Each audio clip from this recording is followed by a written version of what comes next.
Nossa missão é com a verdade, com amor e a caridade. Alô, banda, salve o centro de Umbanda, Caminho, Jaruã. Olá, esse é mais um vídeo do Cuca, o Centro de Umbanda Caminho Jaruanda.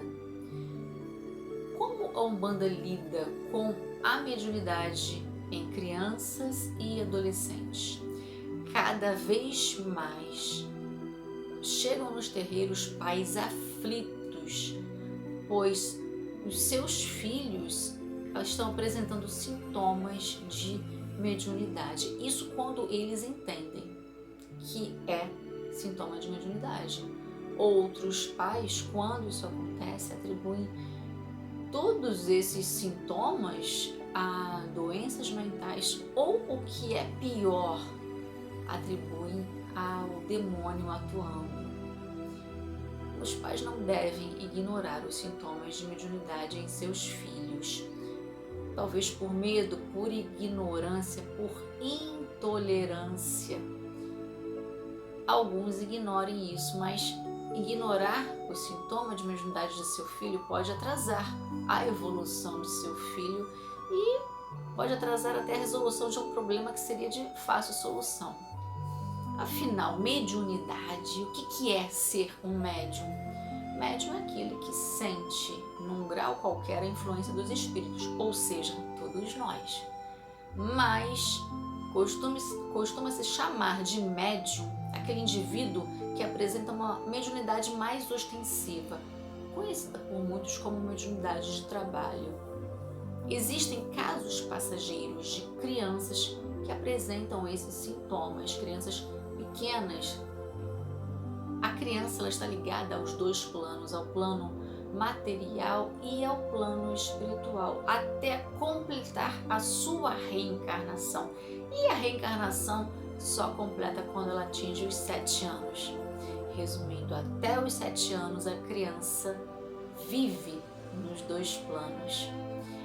Quanto mais o tempo passa, mais ligada à matéria aquela criança será. Portanto, a mediunidade infantil não quer dizer que aquela criança se tornará um médium. Pode ser algo passageiro. Mas existem casos que não são passageiros, que a criança realmente é médium.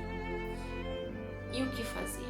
Os pais não devem incentivar isso, e sim deixar que seus filhos contem, abram o coração, digam o que estão vendo, o que estão sentindo.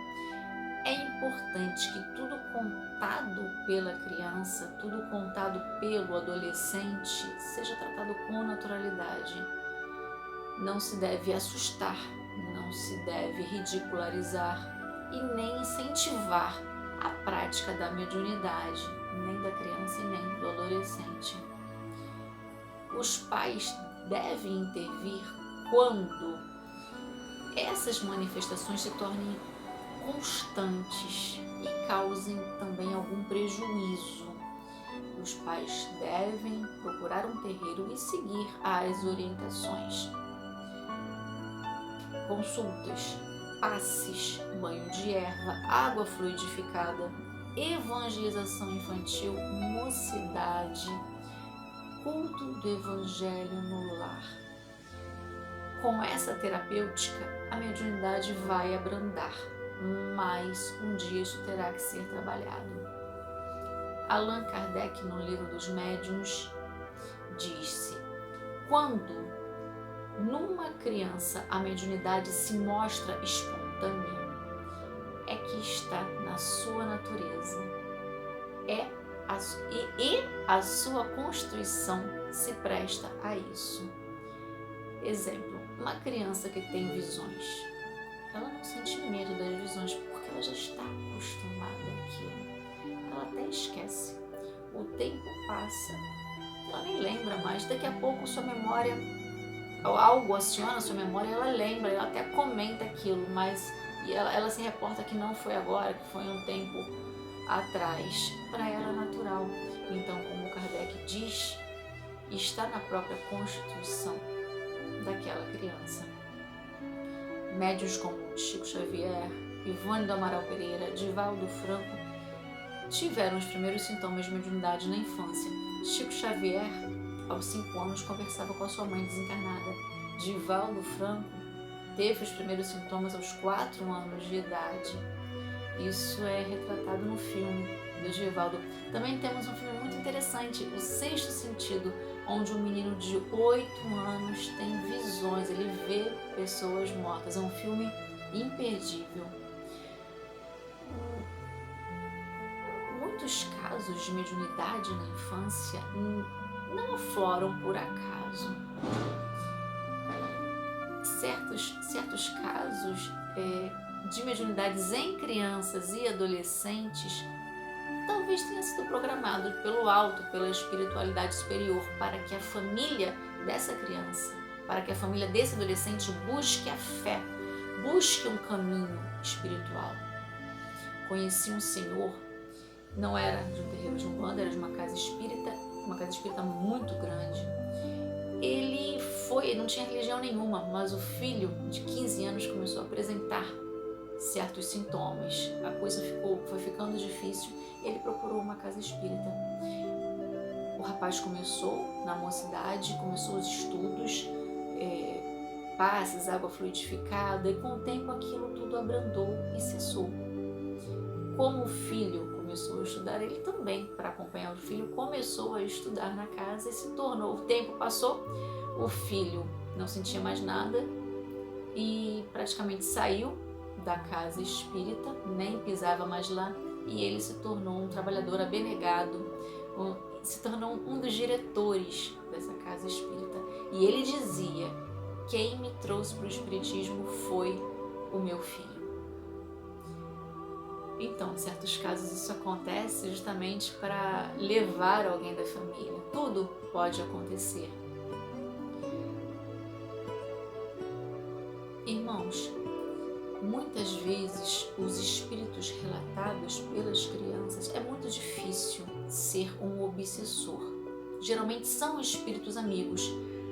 Não é muito normal o contato de crianças com espíritos inferiores, mas pode sim acontecer, até como uma prova para os familiares. Por outro lado, nem todo desequilíbrio comportamental da criança é mediunidade. Na dúvida, procure um terreiro de Umbanda.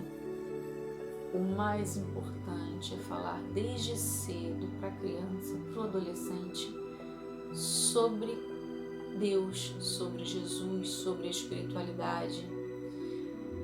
Hoje, muitos pais não ensinam nem os filhos a rezar, não levam os filhos nem para a sua religião e ainda falam assim: quando crescer, cada um que procure a sua religião, cada um que vá para onde quiser.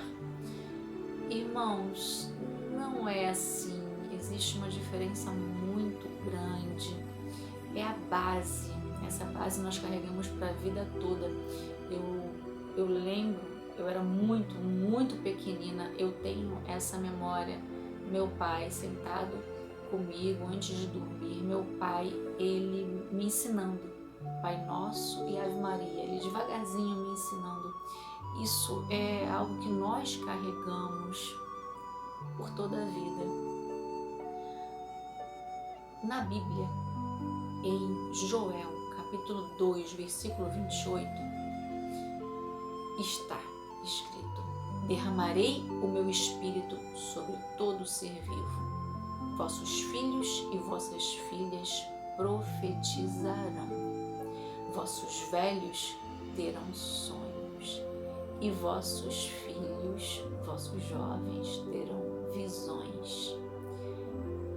Desde 1980, crianças com a aura diferenciada começaram a nascer no planeta Terra para alavancar o progresso moral do nosso planeta.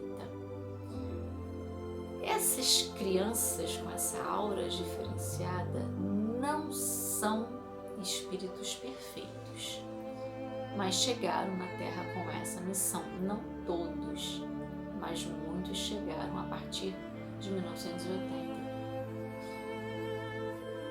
Em que idade, afinal, um jovem pode iniciar um desenvolvimento mediúnico na Umbanda?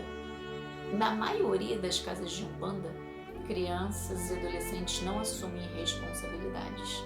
Só a partir dos 18 anos se pode iniciar o desenvolvimento mediúnico.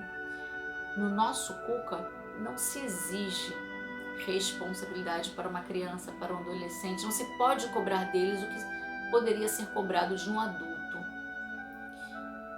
Não se exige aquilo que eles não podem cumprir. Não devemos pular ciclos, a primeira infância, a segunda infância, a adolescência, não se deve pular ciclos, tudo tem um tempo certo para acontecer. Mas as crianças e adolescentes são o futuro da Umbanda. Eles não podem ficar afastados do terreiro e por isso se oferece a eles a vivência na casa, a vivência no terreiro, a evangelização infantil, a mocidade. Eles vão estudar, as crianças vão estudar, os adolescentes vão estudar, o que é muito importante, é para a vida toda. Mediunidade, irmãos, não é castigo, mas também não é privilégio.